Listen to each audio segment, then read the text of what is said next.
भेजा है इस देश की जनता ने?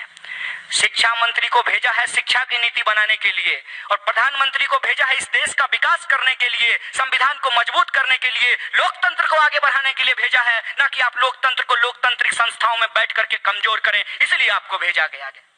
ये कैसा समाज हम बना रहे हैं, ये कैसा मुल्क हम बना रहे हैं।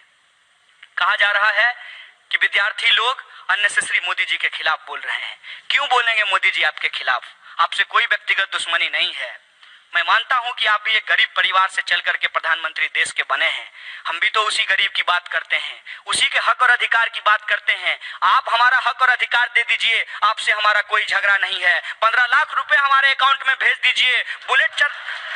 बुलेट ट्रेन चला करके उसके डब्बों में इस देश के अंदर जो गरीबी रेखा से नीचे रहने वाले हैं लोग हैं, उनके लिए सीट रिजर्व कर दीजिए। आपसे हमारा कोई झगड़ा नहीं है। इस देश के अंदर आप सरकारी अस्पतालों को बंद करके निजी अस्पतालों को खोल रहे हैं, वहां हमारे घर परिवार वाले भी अपना इलाज करा पाएं, ऐसा व्यवस्था कर दीजिए। आपसे हमारा कोई झगड़ा नहीं है। और हम बेरोजगारों को आप रोजगार दे दीजिए, हमारी योग्यता के हिसाब से, अपनी योग्यता से हम रोजगार मांग रहे हैं। लेकिन जाकर के देख लीजिए, मुंबई के अंदर कामगारों से मैंने बातचीत की, अगर कोई दलित है पीएचडी कर करके भी उसको स्वीपर का काम मिल रहा है। ये कौन सी व्यवस्था आपने बना करके रखा है?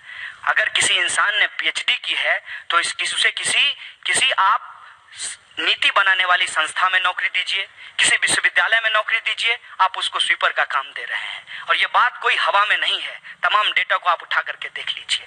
जिसकी जितनी योग्यता है उसको उस हिसाब से रोजगार दे दीजिए। अगर रोजगार नहीं दे पाते तो अपने रेफरी से ही सीख लीजिए, अपने मालिक से ही सीख लीजिए।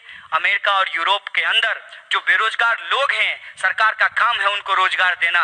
अगर सरकार रोजगार नहीं दे पाती है तो एक एक बेरोजगारों को बेरोजगारी भत्ता देती है। और आपको सुनकर के आश्चर्य होगा, हमारे पुलिसकर्मी लोग यहाँ खड़ा हैं, आपको जितना वेतन मिलता है उतना बेरोजगारी भत्ता मिलता है अमेरिका के अंदर बेरोजगारों को।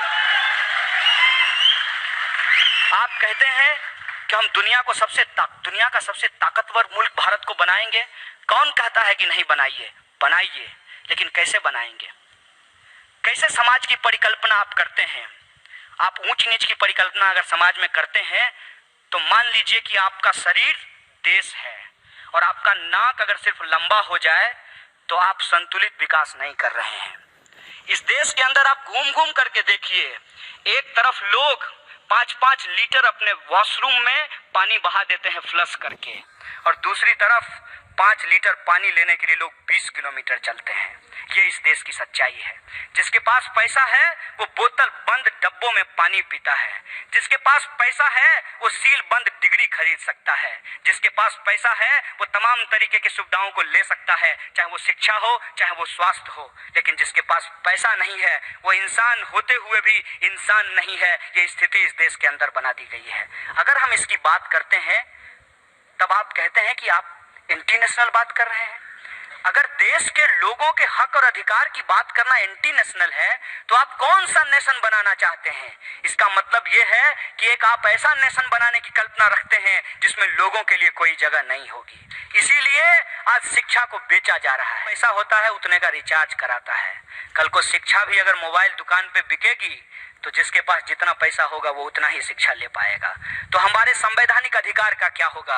हमारे लोकतांत्रिक अधिकार का क्या होगा? ये सवाल हम पूछना चाहते हैं। अगर रिचार्ज के हिसाब से आप शिक्षा का कूपन हमको बेचेंगे तो हम नहीं खरीदेंगे, और हम अंगूठा नहीं दबाने जाएंगे आपके कमल के बटन पे, आपके हाथ के बटन पे, या आपका कोई भी चुनाव चिन्ह हो उस पे बटन दबाने नहीं जाएंगे। उस अंगूठे से हम इस देश के अंदर एक सवाल खड़ा करेंगे कि ये अंगूठा सिर्फ बटन दबाने के लिए नहीं है। ये अंगूठा अपने हक और अधिकार के लिए जो हाथ उठता है, जो मुट्ठी तनती है, उसको बनाने के लिए भी हम इस्तेमाल कर सकते हैं। उस संघर्ष को भी हम आगे बढ़ा सकते हैं। ये बात मैं आपसे कहना चाहता हूं। आज हम इस देश के तमाम जो नौजवान हैं, तमाम जो विद्यार्थी हैं, उनके सामने एक बड़ा सवाल है कि इस देश में हो क्या रहा है।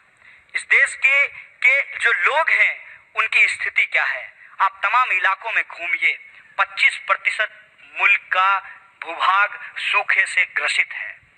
खाने की बात छोड़ दीजिए, पीने तक को पानी नहीं मिलता है। इस देश के अंदर जो किसान हैं, आप उस दर का अंदाजा नहीं लगा सकते। मिनटों में लोग आत्महत्या कर रहे हैं। इस देश के अंदर पल पल दलितों, अल्पसंख्यकों और महिलाओं के ऊपर अत्याचार हो रहा है। इस देश के अंदर अगर आप आदिवासियों के हक की बात करेंगे तो आपको नक्सली बता दिया जाएगा, और अगर आप अपने हक की बात करेंगे तो आपको पुलिस का इन्फॉर्मर बता दिया जाएगा। अगर आप आदिवासी की बात कीजिए तो इनके पास एक स्टिकर है, वो नक्सली आपके पीठ पे चिपका देंगे।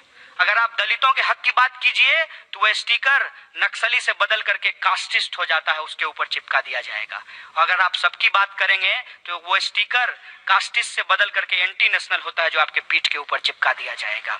तो ये जो स्टिकर खेलते हैं, इनको मैं बता देना चाहता हूं कि स्टिकर से देश नहीं चलता, स्ट्रेटजी से देश चलता है। आप स्टिकर बेचिए, हम आपके खिलाफ स्ट्रेटजी बना रहे हैं, इस देश को बचाने के लिए स्ट्रेटजी बना रहे हैं। इस देश के अंदर जो एक एक लोग हैं उनके हक और अधिकार के लिए स्ट्रेटजी बना रहे हैं, और ये स्ट्रेटजी बन करके रहेगा।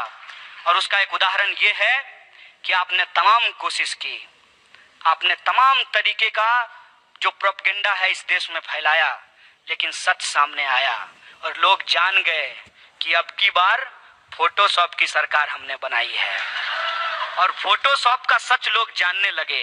नकली वीडियो का तरीके से उत्तर प्रदेश चुनाव आने से पहले ही फेल हो गया है, और इनको डर लगने लगा है कि जो लड़ाई रोहित वेमुला ने लड़ी, इस देश के अंदर जो अप्रेस्ड को यूनाइट करने की बात की गई, उनसे घबरा करके इन्होंने एक नया सगुफा छोड़ा था, वो सगुफा भी फेल हो रहा है। इसीलिए अब ये डराना चाहते हैं, लेकिन डर से हमको कोई लेना देना नहीं है, क्योंकि हम मान लिए हैं कि अगर इस देश के अंदर आपको जीना है तो लड़ना पड़ेगा। और इस मुल्क में अगर आप अपने हक के लिए लड़ेंगे तो आपको कुछ भी सहना पड़ सकता है, आपको जान भी देनी पड़ सकती है, और हम जान देने को तैयार हैं, क्योंकि हमारा आदर्श रोहित वेमुला है।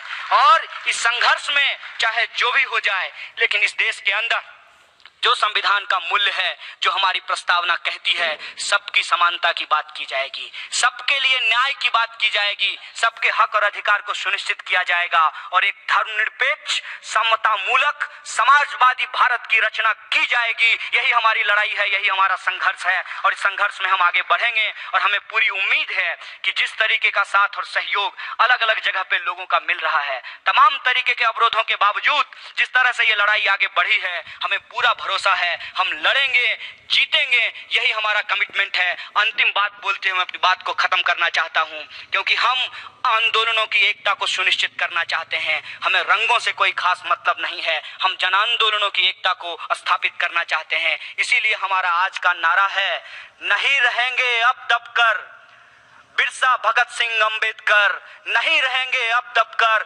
मार्क्स लेनिन अंबेडकर, नहीं रहेंगे अब दबकर फूले बिरसा अंबेडकर, फूले पेरियार अंबेडकर। इनकलाब जिंदाबाद। जय भीम, लाल सलाम।